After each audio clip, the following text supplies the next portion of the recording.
Welcome back to Pokemon episode summaries. Today, I'll be doing episode 27, Hypno's Nap Time. The episode starts with the gang entering a brand new city known as Hop Hop Hop Town. Brock looks at the map, noting how it's not their destination. And I mean, obviously not Brock. This town ain't even in the games. It's an anime exclusive one. Anyways, immediately after entering the town, Ash is hugged by a random-ass woman who was desperately calling for her son Arnold, who she was looking for. She had mistaken Ash as Arnold due to apparently them looking very similar. How could you mistake what your child looks like, though, lady? Come on. Ash quickly corrects her that he is not who she thinks he is, leading her to apologize very swiftly, explaining that she was going delirious because her son had been missing for 3 days at this point, along with many other kids, as she gestures to the wall of the building that they were now staying at, pointing to the countless missing posters of the children. Officer Jenny then shows up and adds yet another missing poster to the collection. After spotting Officer Jenny, Brock instantly goes up to her, with Ash following. Brock says that he'll gladly help find the children, wanting to impress Officer Jenny due to being a sim, and Ash adds that he'd like to help as well, but due to a more selfless reason, being that he saw how upset the mother was, and the mother being upset reminded him of his own mother being upset when he left on his journey.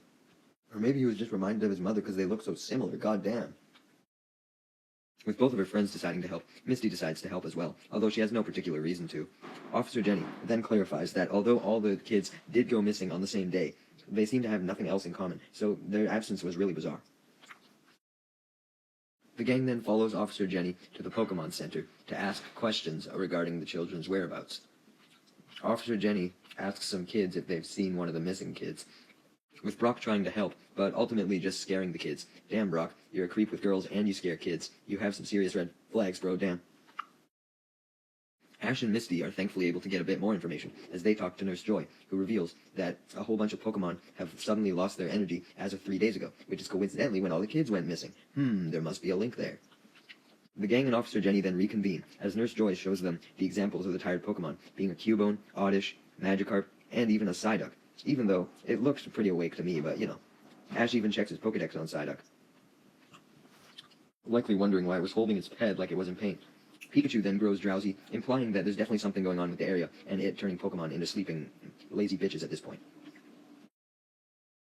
Brock then confirms what we, the audience, were already suspecting, being that the kids and the Pokemon both went missing and started acting strange on the same day, solidifying the connection between the two events. Officer Jenny's mysterious device that she has then starts beeping, as she explains that it's due to it picking up sleeping waves. Now, if you're like me and haven't ever heard the term sleeping waves in your life, in simple terms, it's basically just detection that someone is sleeping. So essentially, Officer Jenny is like Santa Claus, and she knows when you are sleeping. Okay, I'm sorry, that was a terrible joke. But Jenny and the gang then decide to go follow where the sleeping waves are coming from. Meanwhile, Team Rocket also had a sleep wave tracking machine, which they likely got from Giovanni's huge money. But ironically, their plan involved messing with Giovanni, wanting to put him to sleep with whatever was causing these sleep waves, so that they could go on a vacation without Giovanni being there to stop them. Even Team Rocket is sick of having to appear in every episode. They need a break, man. Anyways, the gang and Officer Jenny track the sleep waves to a huge-ass mansion and go up the elevator, which leads to a rooftop door. On the other side of a rooftop is a mansion with a huge hedge garden. The hedge garden actually reminds me of that one in Pokemon X where you chase that Furfrou, and this was like over 20 years before that game released. Damn. Officer Jenny, Ash, and the gang then walk up to the mansion, with Jenny confirming that the sleep waves were radiating the strongest from this area. Without further ado, the gang enter and are immediately greeted by a whole bunch of rich fucks and a Drowsy and a Hypno, which are sitting on a podium. Officer Jenny immediately questions them on if they knew about the source of the sleep waves, with one of the rich guys suggesting that the Hypnos were the ones causing the sleep waves. He explains that they had recently evolved from Drowsy 3 days ago, also coincidentally the same day the children went missing and the Pokemon started sleeping, leading Ash to confirm with his Pokedex that Hypno could indeed emit sleeping waves and evolve from Drowsy. The rich man then further explains that the rich people had been using the Hypno sleeping waves as an alternative to sleeping pills, as they were extremely stressed and couldn't find any way to sleep, adding that their life was stressful because they were part of the Pokemon Fan Club, that organization from the games that's just obsessed with Pokemon. This fan club, in particular, was obsessed with Hypno and Drowsy. Officer Jenny and the gang are all immensely shocked by this information, questioning what could be so stressful about being rich people obsessed with Pokemon, claiming that sounded awesome, and also being shocked at their willingness to use Hypno's scary powers as humans, with Brock adding that Hypno's sleeping powers were only supposed to be used on other Pokemon, not humans, revealing that the powers being used on humans could result in them being spread around, causing Pokemon to become sleepy, and young kids to become crazy and lost. This lines up with the current situation. thereby confirming that the Hypno were in fact responsible. Misty then decides to act as a test subject, getting hypnotized by the Hypno to see what it would feel like and try and prove Brock's statement. She certainly does start acting weird, beginning to act like a seal, ironically a Pokemon that she would have in her gym, but after acting like a seal, she quickly runs off, still in a trance, with Ash, Brock, Officer Jenny, and the rich man following her all the way into a park. As soon as they arrive at the park, they see not only Misty, but the countless missing children from all the posters, and they're all acting like other Pokemon as well. This leads Brock to add on to his theory, adding on that the side effect that the kids were experiencing making them weird wasn't just making them like weird humans like fucking I Show Speed or some shit. No, it was turning them into Pokemon in some way, making them exhibit Pokemon behaviors, which makes sense as Hypno's waves were supposed to only affect Pokemon, right? So so them turning humans essentially into Pokemon certainly made sense. Officer Jenny, desperate to do her duty, tries to get one of the kids out of Hypno's trance, but unfortunately, she fails. The rich man then suggests that the only way that they could turn the kids back to normal is by using Drowsy, as Drowsy emitted different waves as opposed to Hypno. Instead of it radiating the sleeping waves, it radiated dream waves.